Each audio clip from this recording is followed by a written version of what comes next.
Hello there, hello again. I wanted to record another video as I do traditionally because I don't want my videos getting too long, but I do want to share important messages, and I do want it to be more cohesive because, I started trying to do things at the piano. I had a friend named Larry. My mom and I found him at a drum circle.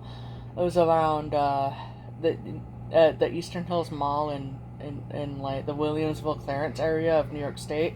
So we found him in that area, and so the drum circle was more about just getting a drum, getting together, and then just vibing and having a good time, really. And it's just a spiritual thing, and it was about human connectivity. So I want to share the message that he kind of wanted to share with me when when I was trying to do this piano thing, is that he wants everybody to know to get into music. It doesn't matter how good you are, it doesn't matter how, bad you are. It's like there's no matter. He's basically just wanted everybody to know that music is very important, and there's a reason why it's been cut out of school programs and stuff. And it's not just about the cost. It's about what music can do to bring people together. And the thing is, he wants more people to coming together, you know, and just kind of bond as a human race. Like, just get together, vibe, and just make good music.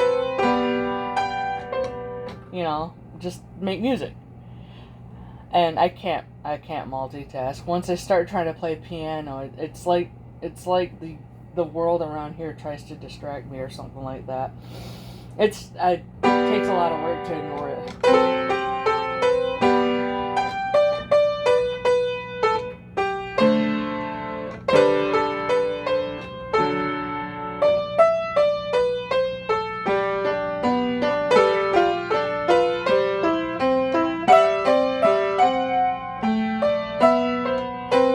Yeah. I'm getting better at it though. I'm getting better at just tuning out the noise. The noise is always there when I'm trying to record myself playing piano in front of a camera. I'm not sure why it's there yet, because it feels like it's coming from the world.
I'm trying to have more awareness of why it happened. The great thing is that being that I'm a spiritual being who's been taught by Laura seeing how to kind of just have greater awareness of what's going on, I almost have this sense that there's a part of me stuck somewhere in the distant past that kind of just sabotages me at times. And I do notice when the connection comes back to me.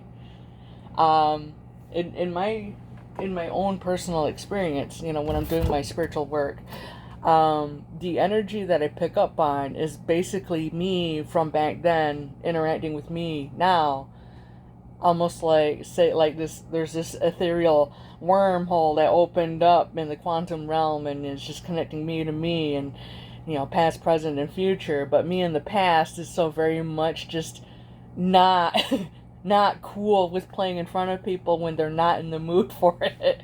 So like I could feel it in my fingers, just certain things of just, it's like the essence of just being like somebody just telling me to stop, or like no, like I don't like almost like they're voicing their own thoughts, their own grievances, and they're just like trying to discourage me from playing piano for other people in a way.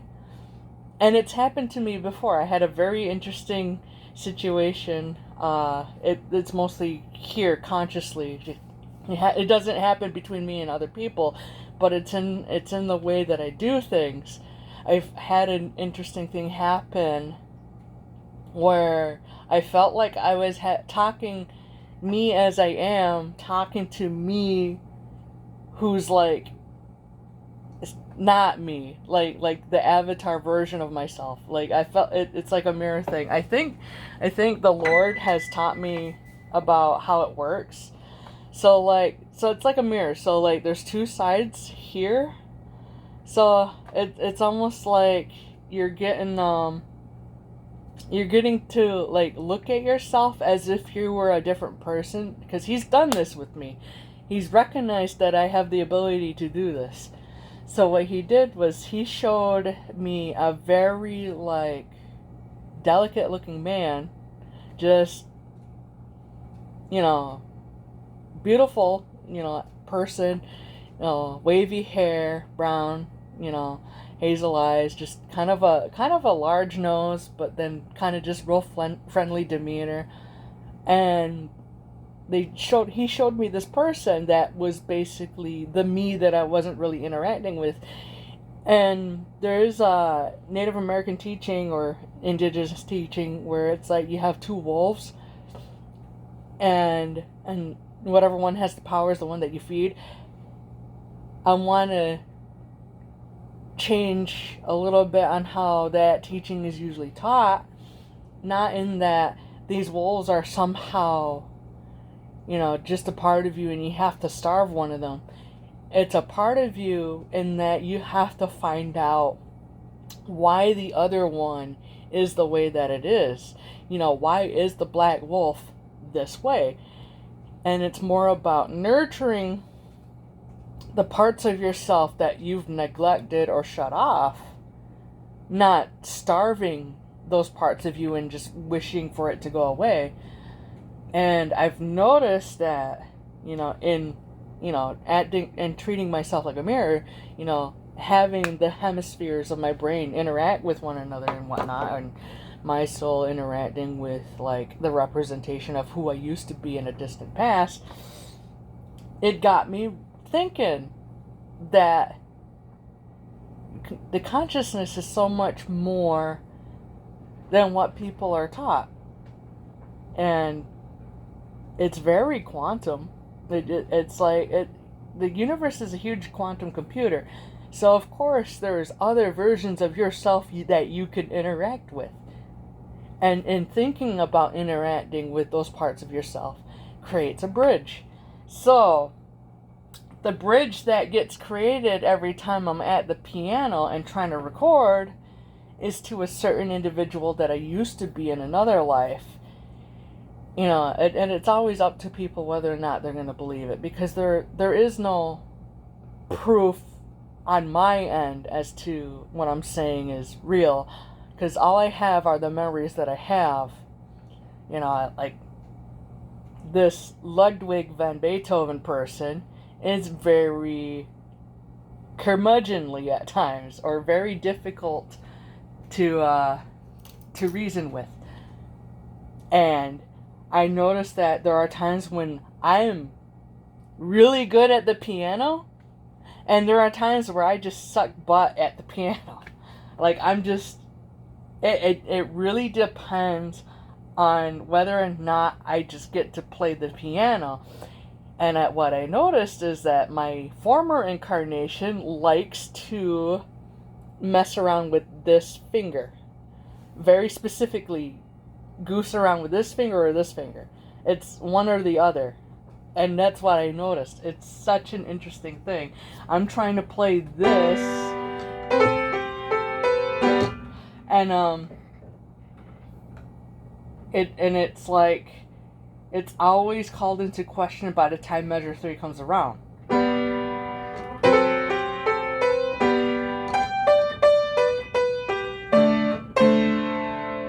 And you see what I mean? Like, this finger triggers when I don't intend to trigger it. Because it's like I lose...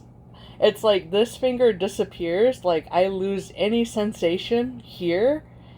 And then this just reflexively triggers. It's such a weird thing. But I find it amusing sometimes.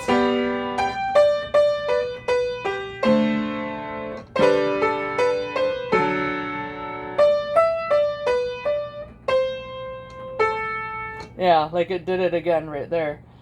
Like I'm trying to read the music. And that time it kind of, I felt the twitch. And every time because I noticed that there's a difference in how I play if I basically let my former self kind of just step into my body, so to speak. It's different. Like the way he plays is not the way a lot of pianists play today. It is different. And my fingers are not exactly the best at conforming to that style of playing.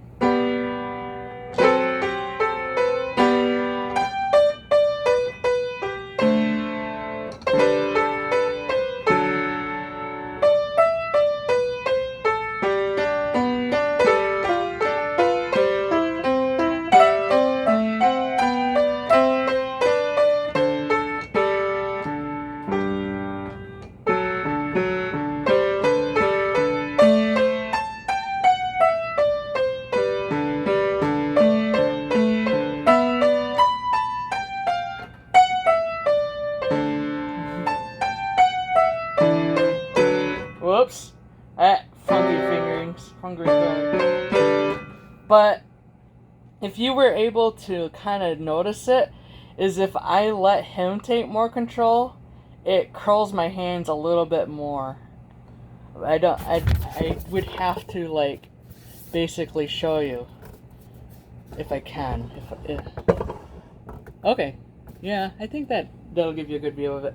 So if I let him take a bit more control at the keyboard,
my left hand is not so keen on following his direction, though, is what I noticed.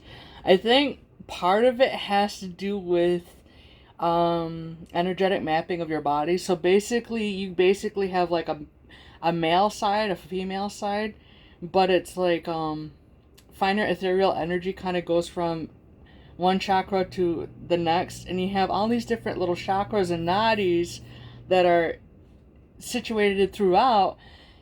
And for whatever reason, he just has an easier time taking control of my right hand.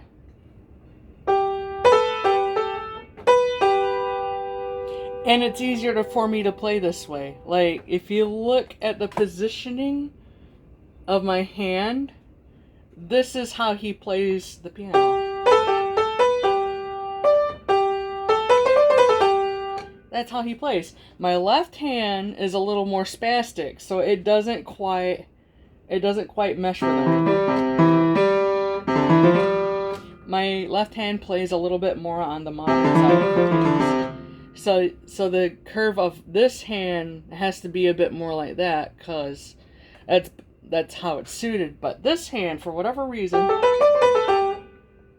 they're both different. You know, they both curve differently. You know, if you could somehow see that. And that's just the playing style of how I did things back then. And, you know, when I play in that style, I play better. You know, until my left hand just starts futzing around. Because sometimes it's a little too cold in this room and I start feeling it. When it starts getting too cold, this pinky like slides everywhere. I cannot find the keys.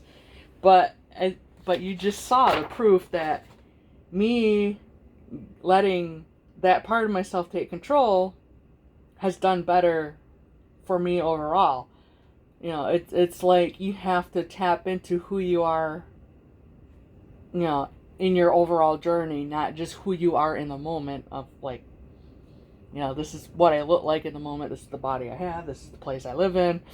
But I existed in multiple different points in human history. You know, and if I want to...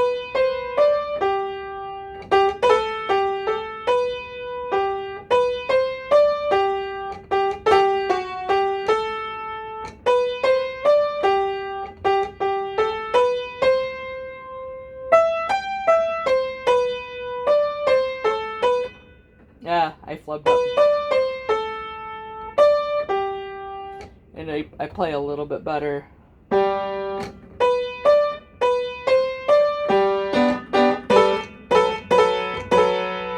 And like I said, when it gets too cold, this pinky can't find the key to save my life. It starts sliding everywhere. And that's the sad thing about winter and living in a room that has such poor insulation. It's like I can't stay warm. Like, these are the first things to get cold. It doesn't matter how warm I dress, my hands just... But I do like the Romanza.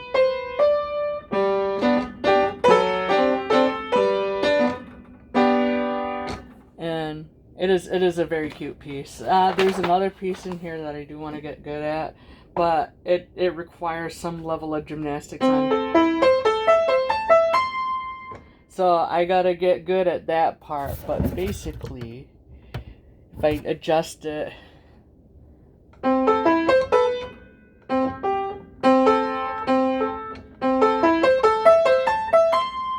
And that's like challenge.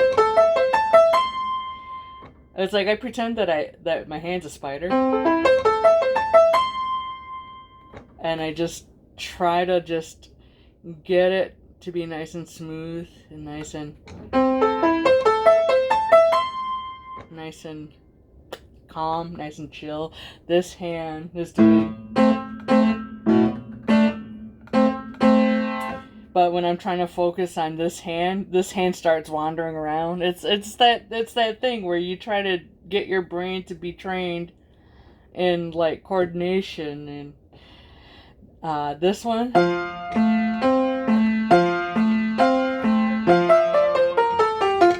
well, I played it wrong, but anyway, there's just so much coordination that has to be done. You're reading like 2 different staves. Yeah, and I played bassoon. All I had to know was the one staff and whatever the heck, you know, the clef I'm reading in. And, you know, if I had to read tenor clef, you know, it's whatever. It's a C clef. I knew how to read that when I had to read it. I could read it treble clef. I read bass clef. But then once they started trying to get me to transpose things, it's like my brain just it just turns to mush. But anyway, This is the stuff I want to get good at. This is like the good stuff. What I'm recognizing is that even though I have these exercises here, I feel like I need something that kind of just addresses the needs that I actually have.